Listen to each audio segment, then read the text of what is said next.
عائشہ رضی اللہ تعالی عنہ فرماتی ہیں کہ ہم حج کے ارادے سے نکلے۔ جب ہم مقام صرف میں پہنچے تو میں حائضہ ہو گئی اور اس رنج میں رونے لگی کہ رسول اللہ صلی اللہ علیہ وسلم تشریف لائے۔ آپ نے پوچھا تمہیں کیا ہو گیا ہے؟ کیا حائضہ ہو گئی ہو؟ میں نے کہا ہاں۔ آپ نے فرمایا یہ ایک ایسی چیز ہے جس کو اللہ تعالیٰ نے آدم کی بیٹیوں کے لیے لکھ دیا ہے، اس لیے تم بھی حج کے لیے افعال پورے کر لو، البتہ بیت اللہ کا طواف نہ کرنا۔ حضرت عائشہ رضی اللہ تعالی عنہا نے فرمایا کہ رسول اللہ صلی اللہ علیہ وسلم نے اپنی بیویوں کی طرف سے گائے کی قربانی کی۔ صرف ایک مقام مکے سے 6-7 میل کے فاصلے پر ہے۔ صحیح بخاری حدیث نمبر 294۔ حضرت عائشہ رضی اللہ تعالی عنہا نے فرمایا میں رسول اللہ صلی اللہ علیہ وسلم کے سر مبارک کو حائضہ ہونے کی حالت میں کنگھا کیا کرتی تھی۔ صحیح بخاری حدیث نمبر 295۔ حشام بن عروہ نے عروہ کے واسطے سے بتایا کہ ان سے سوال کیا گیا کیا حائضہ بیوی میری خدمت کر سکتی ہے یا ناپاکی کی حالت میں عورت مجھ سے نزدیک ہو سکتی ہے؟ عروہ نے فرمایا میرے نزدیک تو اس میں کوئی حرج نہیں ہے، اس طرح کی عورتیں میری بھی خدمت کرتی ہیں اور اس میں کسی کے لیے بھی کوئی حرج نہیں، اس لیے کہ مجھے حضرت عائشہ رضی اللہ تعالی عنہا نے خبر دی کہ وہ رسول کریم صلی اللہ علیہ وسلم کو حائضہ ہونے کی حالت میں کنگھا کیا کرتی تھیں اور رسول اللہ صلی اللہ علیہ وسلم اس وقت مسجد میں معتکف ہوتے۔ آپ اپنا سر مبارک قریب کر دیتے اور حضرت عائشہ رضی اللہ تعالی عنہا اپنے حجرے ہی سے کنگھا کر دیتی حالانکہ وہ حائضہ ہوتی۔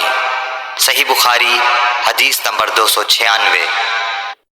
حضرت عائشہ رضی اللہ تعالی عنہا نے بیان کیا کہ نبی کریم صلی اللہ علیہ وسلم میری گود میں سر رکھ کر قرآن مجید پڑھتے حالانکہ میں اس وقت حیض والی ہوتی تھی۔ صحیح بخاری حدیث نمبر 297۔ ام سلمہ رضی اللہ تعالی عنہا نے کہا کہ میں نبی کریم صلی اللہ علیہ وسلم کے ساتھ ایک چادر میں لیٹی ہوئی تھی، اتنے میں مجھے حیض آ گیا، اس لیے میں آہستہ سے باہر نکل آئی اور اپنے حیض کے کپڑے پہن لیے۔ حضور صلی اللہ علیہ وسلم نے پوچھا کیا تمہیں نفاس آ گیا ہے؟ میں نے عرض کیا ہاں۔ پھر مجھے آپ نے بلا لیا اور میں چادر میں آپ کے ساتھ لیٹ گئی۔ صحیح بخاری حدیث نمبر 298۔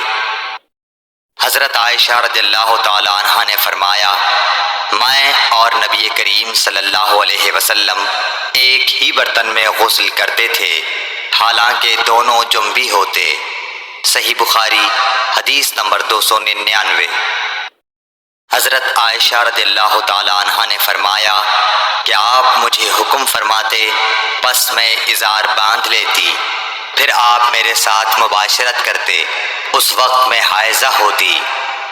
صحیح بخاری حدیث نمبر 300۔ حضرت عائشہ رضی اللہ تعالی عنہا فرماتی ہیں کہ آپ صلی اللہ علیہ وسلم اپنا سر مبارک میری طرف کر دیتے، اس وقت آپ اعتکاف میں بیٹھے ہوئے ہوتے اور میں حیض کی حالت میں ہونے کے باوجود آپ کا سر مبارک دھو دیتی۔ صحیح بخاری حدیث نمبر 301۔ حضرت عائشہ رضی اللہ تعالی عنہا نے فرمایا ہم ازواج میں سے کوئی جب حائضہ ہوتی اس حالت میں رسول اللہ صلی اللہ علیہ وسلم اگر مباشرت کا ارادہ کرتے آپ ازار باندھنے کا حکم دے دیتے باوجود حیض کی زیادتی کے، پھر بدن سے بدن ملاتے۔ آپ نے کہا تم میں ایسا کون ہے جو نبی کریم صلی اللہ علیہ وسلم کی طرح اپنی شہوت پر قابو رکھتا ہو؟ صحیح بخاری حدیث نمبر 302۔ نبی کریم صلی اللہ علیہ وسلم اپنی بیویوں میں سے کسی سے مباشرت کرنا چاہتے اور وہ حائضہ ہوتی تو آپ کے حکم سے وہ پہلے ازار باندھ لیتی۔ صحیح بخاری حدیث نمبر 303۔ رسول کریم صلی اللہ علیہ وسلم عید الاضحیٰ یا عید الفطر میں عیدگاہ تشریف لے گئے، وہاں آپ عورتوں کے پاس سے گزرے اور فرمایا اے عورتوں کی جماعت، صدقہ کرو، کیونکہ میں نے جہنم میں زیادہ تم ہی کو دیکھا ہے۔ انہوں نے کہا، یا رسول اللہ صلی اللہ علیہ وسلم، ایسا کیوں؟ آپ نے فرمایا کہ تم لعن طعن بہت کرتی ہو اور شوہر کی ناشکری کرتی ہو۔ باوجود عقل اور دین میں ناقص ہونے کے میں نے تم سے زیادہ کسی کو بھی ایک عقل مند اور تجربہ کار آدمی کو دیوانہ بنا دینے والا نہیں دیکھا۔ عورتوں نے عرض کی کہ ہمارے دین اور ہماری عقل میں نقصان کیا ہے یا رسول اللہ؟ آپ نے فرمایا، کیا عورت کی گواہی مرد کی گواہی سے نصف نہیں ہے؟ انہوں نے کہا، جی ہے۔ آپ نے فرمایا، بس یہی اس کی عقل کا نقصان ہے۔ پھر آپ نے پوچھا، کیا ایسا نہیں ہے کہ جب عورت حائضہ ہو تو نہ نماز پڑھ سکتی ہے نہ روزہ رکھ سکتی ہے؟ عورتوں نے کہا، ایسا ہی ہے۔ آپ نے فرمایا کہ یہی اس کے دین کا نقصان ہے۔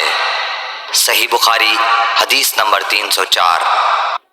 حضرت عائشہ رضی اللہ تعالی عنہا نے فرمایا کہ ہم رسول اللہ صلی اللہ علیہ وسلم کے ساتھ حج کے لیے اس طرح نکلے کہ ہماری زبانوں پر حج کے علاوہ اور کوئی ذکر ہی نہ تھا۔ جب ہم مقام صرف پہنچے تو مجھے حیض آ گیا۔ اس غم سے میں رو رہی تھی کہ نبی صلی اللہ علیہ وسلم تشریف لائے۔ آپ نے پوچھا، کیوں رو رہی ہو؟ میں نے کہا، کاش میں اس سال حج کا ارادہ ہی نہ کرتی۔ آپ نے فرمایا، شاید تمہیں حیض آ گیا ہے۔ میں نے کہا، جی ہاں۔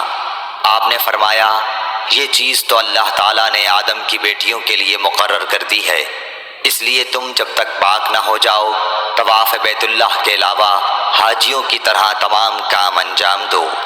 صحیح بخاری حدیث نمبر 305۔ فاطمہ ابی حبیش کی بیٹی نے رسول کریم صلی اللہ علیہ وسلم سے کہا کہ یا رسول اللہ صلی اللہ علیہ وسلم، میں تو پاک ہی نہیں ہوتی، تو کیا میں نماز بالکل چھوڑ دوں؟ حضور صلی اللہ علیہ وسلم نے فرمایا کہ یہ رگ کا خون ہے، حیض نہیں۔ اس لیے جب حیض کے دن، جن میں کبھی پہلے تمہیں عادتاً حیض آیا کرتا تھا، آئیں تو نماز چھوڑ دے، اور جب اندازے کے مطابق وہ دن گزر جائیں تو خون دھو ڈال اور نماز پڑھ۔ صحیح بخاری حدیث نمبر 306۔ ایک عورت نے رسول کریم صلی اللہ علیہ وسلم سے سوال کیا۔ اس نے پوچھا کہ یا رسول اللہ، آپ ایک ایسی عورت کے متعلق کیا فرماتے ہیں جس کے کپڑے پر حیض کا خون لگ گیا ہو؟ تو رسول اللہ صلی اللہ علیہ وسلم نے فرمایا کہ اگر کسی عورت کے کپڑے پر حیض کا خون لگ جائے تو چاہیے کہ اسے رگڑ ڈالے، اس کے بعد اسے پانی سے دھوئے، پھر اس کپڑے میں نماز پڑھ لے۔ صحیح بخاری حدیث نمبر 307۔ حضرت عائشہ رضی اللہ تعالی عنہا نے فرمایا کہ ہمیں حیض آتا تو کپڑے کو پاک کرتے وقت ہم خون کو مل دیتے، پھر اس جگہ کو دھو لیتی اور تمام کپڑے پر پانی بہا دیتی اور اسے پہن کر نماز پڑھتی۔ صحیح بخاری حدیث نمبر 308۔ نبی کریم صلی اللہ علیہ وسلم کے ساتھ آپ کی بعض ازواج نے اعتکاف کیا، حالانکہ وہ مستحاضہ تھیں اور انہیں خون آتا تھا، اس لیے خون کی وجہ سے تشت اکثر اپنے نیچے رکھ لیتی۔ اور اکرمہ نے کہا کہ عائشہ رضی اللہ تعالی عنہا نے قسم کا پانی دیکھا تو فرمایا، یہ تو ایسا ہی معلوم ہوتا ہے جیسے فلاں صاحبہ کو استحاضہ کا خون آتا تھا۔ صحیح بخاری حدیث نمبر 309۔ حضرت عائشہ رضی اللہ تعالی عنہا نے فرمایا کہ رسول اللہ صلی اللہ علیہ وسلم کے ساتھ آپ کی ازواج میں سے ایک نے اعتکاف کیا، وہ خون اور زردی نکلتے دیکھتیں، قشط ان کے نیچے ہوتا اور نماز ادا کرتی تھیں۔ صحیح بخاری حدیث نمبر 310۔